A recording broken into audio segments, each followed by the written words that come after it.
ഞാൻ ജോലി ചെയ്യുന്ന ആളാണ്, നേഴ്സാണ്. അതിൻ്റെ കൂടെ എൻ്റെ പഠനങ്ങളൊക്കെ നടക്കുന്നുണ്ടായിരുന്നു. ഞാൻ MSc നഴ്സിംഗിന് പഠിച്ചുകൊണ്ടിരിക്കുന്നതിൻ്റെ ഇടയിലാണ് മൂത്ത മോള്. അപ്പോൾ അതിൻ്റെ ഇടയിൽ ഞങ്ങളുടെ രണ്ടുപേരുടെയും പാരൻസ് ഒത്തിരി ഹെൽപ്പ് ചെയ്തിട്ടുണ്ട്. അപ്പോൾ എനിക്കതൊരു ബുദ്ധിമുട്ടായിട്ട് ഒരിക്കലും ഫീൽ ചെയ്തിട്ടില്ല. കാരണം എനിക്ക് പഠിക്കാനാണെങ്കിലും അസൈൻമെൻറ്റ്സ് വയ്ക്കാനാണെങ്കിലും ഒന്നിനും ഒരു ലാഗും വന്നിട്ടില്ല മക്കളുള്ളതിൻ്റെ പേരിൽ. അവരും അതിനനുസരിച്ച് കോപ്പറേറ്റ് ചെയ്യുന്നുണ്ട്. അവർക്കും അറിയാം ഞങ്ങളുടെ അവസ്ഥ എന്താണെന്നുള്ളത്. അപ്പോൾ എനിക്ക് തോന്നുന്നത് കൂടുതൽ മക്കളാകും തോറും അവർ കൂടുതൽ സഹകരണ മനോഭാവത്തിലേക്ക് വരും. അവർ തമ്മിലുള്ളൊരു യോജിപ്പ് കൂടി വരികയാണ്. ഇപ്പോൾ മൂത്ത ആളാണെങ്കിൽ 3 പേരുടെയും കാര്യങ്ങൾ നോക്കിക്കോളും. എനിക്ക് നൈറ്റ് ഡ്യൂട്ടി ആണെങ്കിലും ഒക്കെ അവരുടെ പഠിപ്പ് ആണെങ്കിലും എല്ലാ കാര്യങ്ങളും അവർ കൺട്രോൾ ചെയ്യും. അവർ 4 പേരും ഒരുമിച്ച് എല്ലാ കാര്യങ്ങളും ചെയ്തോളും. അപ്പോൾ എനിക്കതൊരിക്കലും ഒരു ബർഡനായിട്ട് ഫീൽ ചെയ്തിട്ടില്ല. കൂടുതലും മക്കളാവുന്നതാണ് നല്ലത്. പ്രത്യേകിച്ച് 4 പെൺകുട്ടികളെന്ന് പറയുമ്പോൾ നല്ല രസമാണ് വീട്ടിലേക്ക് വന്നു കയറുമ്പോൾ തന്നെ അതിൻ്റെ ഒരു അറ്റ്മോസ്ഫിയർ എപ്പോഴും ഉണ്ട്.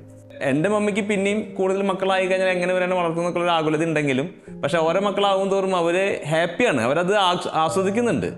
ഈ വ്യാവലാദികളും അസ്വസ്ഥതകളൊക്കെ അതിൻ്റെ ഇടയിൽ കൂടെ വന്നു പോകുന്നുണ്ടെങ്കിലും ഇത് അതിനൊക്കെ തമ്പരാൻ ഒരു കൃപയാക്കി മാറ്റുകയാണ്. അവരും വളരെ എനർജറ്റിക് ആയിട്ട് ഓടി നടക്കുന്നൊരു. ഇപ്പം ഞാൻ ഇടയ്ക്ക് എൻ്റെ കസിൻസിൻ്റെ അടുത്തൊക്കെ പറയും, ഞാൻ മമ്മീനെ ഇങ്ങനെ നിത്യ യൗവനത്തിൽ കൊണ്ട് നടക്കുകയാണ്. എന്താണെന്ന് വെച്ച് കഴിഞ്ഞാൽ മക്കളെ കൊടുത്ത് മക്കളുടെ പിന്നാലെ നടക്കുമ്പോൾ മമ്മി വളരെ ഉഷാറായിട്ടാണ് നടക്കണതെന്ന് പറയും. മമ്മിയും പപ്പയും ഇവരെന്നെ എപ്പോഴും കൊണ്ട് നടക്കുന്ന കൂട്ടത്തിലാണ്.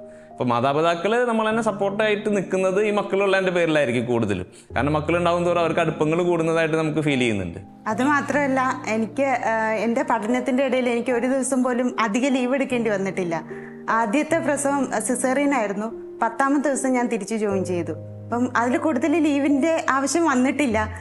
എനിക്കൊരിക്കലും മറക്കാൻ പറ്റില്ല. കാരണം മൂത്ത മോളെ കുത്തിവയ്പ്പിനൊക്കെ കൊണ്ടുവരുന്ന ചേട്ടൻ ബസ്സിൽ ഒറ്റയ്ക്ക് തീരെ കുഞ്ഞായിരുന്നപ്പോൾ ആ നവജാത ശിശുവിനെ കൈ പിടിച്ചുകൊണ്ട് പോയി ബസ്സിലെ ആൾക്കാർ ഒരു പ്രശ്നം ഉണ്ടാക്കിയിട്ടുണ്ട് ചേട്ടനോട്, കുഞ്ഞിനെ അടിച്ചു മാറ്റി വരിക എന്നുള്ളൊരു ഇതിൽ.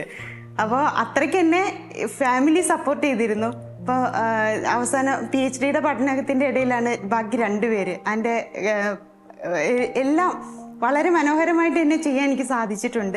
അപ്പോൾ തമ്പുരാൻ്റെ കൃപ എപ്പോഴും കൂടെയുണ്ട്. അതിന് നമുക്ക് കൂടുതൽ സ്ട്രെങ്ത്, എനർജി ഒക്കെ തരും.